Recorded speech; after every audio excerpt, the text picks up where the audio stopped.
হয় নমস্কাৰ। আজি সংবিধানৰ চতুৰ্থ স্তম্ভ আমাৰ মিডিয়া সাংবাদিক আপোনালোকলৈ আমাৰ আজি চাওক আমি ২০ নং মথনগুৰি সমষ্টিৰ মানুহ হয় লোক হয়। আমাৰ এই ২০ নং মথনগুৰি তথা গোবৰ্ধনা মৌজাত আমাৰ এই বিটিচি চৰকাৰ অহাৰ পিছত মানে বিগত ১৭ বছৰ ধৰি যিখিনি উন্নয়ন হৈছে এইখিনি একদম অনস্বীকাৰ্য যে বিটিচি হোৱাৰ পিছত হৈছে বিটিচি চৰকাৰে কৰিছে।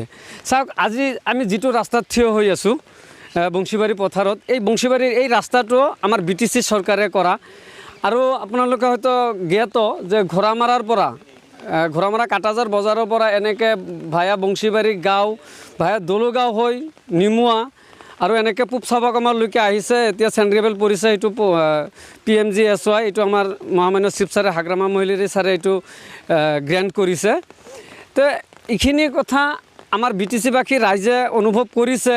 অনাগত ইলেকশ্যনো আছে, এই ইলেকশ্যনত আমাৰ BPF দলে চৰকাৰ গঠন কৰিব আৰু এই উন্নয়নৰ গতি অব্যাহত ৰাখি এই বিটিচি আমাৰ হাগ্ৰামা মহিলাৰী ছাৰৰ যিখিনি মডেল বিটিচি গঢ়াৰ সপোন, এইবাৰো হাগ্ৰামা মহিলাৰী চিফৰ আসনত বহি এইখিনি মডেল বিটিচি গঢ়াৰ কাৰণে সম্পূৰ্ণভাৱে তৈয়াৰ। আৰু ৰাইজেও আমাৰ বিটিচি BPF দলৰ প্ৰাৰ্থী মাননীয়া আক্তাৰা বাইদেউক আমাৰ মথনগুৰি সমষ্টিৰ পৰা জয়যুক্ত কৰিব বুলি ৰাইজে এটা দৃঢ় প্ৰতিজ্ঞাবদ্ধ হৈছে। ইয়াতে যিখিনি মানে অন্যান্য প্ৰাৰ্থী আছে, UPPL আছে বা এই BJPৰ এই দলবাগুৰা গৌতম দাস, আমাৰ BPF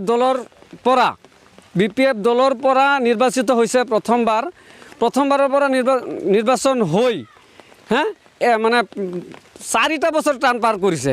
মানে 1 বছৰ সি BJPৰ লগতে বিগত দিন 1 বছৰ মানে বিটিচি টাৰ্মটো পূৰা হোৱাৰ আগতে 1 বছৰ আগতে সি BJPত গুচি গৈছে। তো সেনেকুৱা দলবাগুৰা ex-MCL হ'ব পাৰে, তেখেতৰ দ্বাৰা যিটো BJPয়ে সপোন দেখি আছে এইটো একদম সম্পূৰ্ণ ভুল। আৰু আমাৰ বেগম আক্তাৰা বাইদেউ আমাৰ মথনগুৰি সমষ্টিৰ পৰা জয়যুক্ত হ'ব, এইটো একদম খাটাং। আৰু এই ৰাইজৰ আমাৰ যিখিনি উন্নয়ন গোবৰ্ধনা মৌজাত তেনেকুৱা কোনো কাম নাই যে এতিয়াও মানে খুব মানে বাকী আছে, হয়তো 2-এটা থাকিব পাৰে। ইয়াতে কোনো BJPৰ প্ৰভাৱ নাই। আমি সাধাৰণ ৰাইজ, বিশেষকৈ ৰুৰাল এৰিয়ালৈ মানে গাঁৱলীয়া অঞ্চললৈ আমাৰ বিটিচি গঢ়া। আৰু সেই বিটিচিত বৰ্তমান যিখিনি উন্নয়ন হৈছে এইখিনি বিটিচি চৰকাৰে কৰিছে। ইয়াতে কোনো BJPৰ ঠাই নাই বা ৰাইজেও সেইখিনি জানে, এইখিনি সাধাৰণ ৰাইজেও জানে যে BJPয়ে এইখিনি কোনোদিন কৰাও নাছিল। চৰকাৰটো বহুতবাৰ কৰিছে, অসম চৰকাৰটো চৰকাৰ কংগ্ৰেছ, দিল্লীত BJP চৰকাৰ, তেনেকুৱা কোনোদিন হেৰি নাছিল। বিটিচিত BPF এইখিনি আমাৰ সাধাৰণ ৰাইজেও জানে। আৰু ২০ নং মথনগুৰিত আমাৰ মাননীয় আক্তাৰা বাইদেউ মানে বিপুল ভোটত জয়যুক্ত হ'ব বুলি আমি আশাবাদী। মথনগুৰি সমষ্টিৰ গোবৰ্ধনা মৌজাৰ কাটাজাৰ গাঁৱৰ মই একজন সাধাৰণ মানে নাগৰিক। মই এইখিনি ক'ব খোজোঁ, আমাৰ এই বিটিচি হোৱাৰ পাছৰে পৰা আমাৰ এইগিলা ঠাই একদম মানে অচল অৱস্থা আছিলে। তো বিটিচি হোৱাৰ পাছত আমাৰ ৰাস্তা ঘাট, কেনেল, হয়তো দলং, স্কুল, মছজিদ, মন্দিৰ বিভিন্ন ধৰণৰ আমাৰ উন্নতি হৈছে। তো ক'ব গ'লে বৰ্তমান তেনেকুৱা আমাৰ মানে উন্নতি নোহোৱাকৈ মানে ক'বই নোৱাৰি আৰু কি আমাৰ হৈছেই প্ৰায়, হয়তো অলপ চলপ ক'ৰবাত 2-এটা হয়তো ৰৈ গৈছে। তো আমাৰ ক'ব গ'লে আমি মানে 100ৰ ভিতৰত আমি হয়তো 90% আমি মানে উন্নতি হোৱা বুলি আমি ক'ব পাৰোঁ আৰু কি।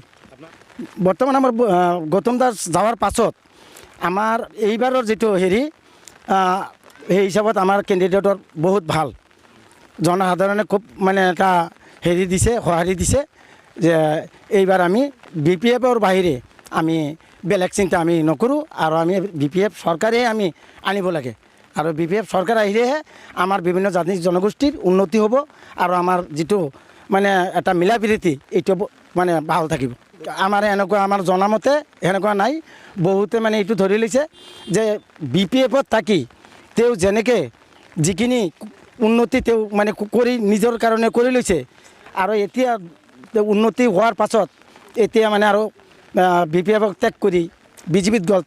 একজন স্বাৰ্থকবাদী মানুহ, এইটো ৰাইজে মানে এনেকুৱা এটা সমালোচনা কৰি আছে আৰু কি BPF দলৰ হৈ আমি BPF দলৰ আমাৰ মানে কথা হৈছে আমাৰ কেণ্ডিডেট জিকিব লাগে আমি জিকাম আৰু এটা কথা হৈছে আমাৰ চৰকাৰ BTCত আমাৰ হাগ্ৰামা ছাৰ হ'ব লাগে এইটোকে আমাৰ এই মানে জনসাধাৰণ বা মোৰো এই এটাই কথা BTCত পুনৰ আৰু মানে হাগ্ৰামা ছাৰ আহিব লাগে ইউৱাবোৰো কেণ্ডিডেটৰ কোনো নাম ইয়াতে নাই বেলেগ কেণ্ডিডেটৰ কোনো হেৰি নাই বৰ্তমান ইয়াতে আমাৰ এই BPFৰ কেণ্ডিডেট আখতাৰ আহমেদ তেওঁৰে নামটো বহুত হেৰিত আগবাঢ়ি আছে তীব্ৰ গতিত আগবাঢ়ি আছে আৰু অবৰৰ কোনো কেণ্ডিডেটৰ প্ৰভাৱ নপৰে আৰ কি আৰু ইপিপিএলৰ আমাৰ মাইনৰিটি কাষ্টৰ মানুহ ইপিপিএলক মানে আঁকোৱালি নলয় তেওঁলোকৰ যেনেকুৱা ভাষা যেনেকুৱা তেওঁৰ কথা এইগিলা মানুহ আমাৰ এই মাইনৰিটি মানুহখিনি অতিষ্ঠ হৈ গৈছে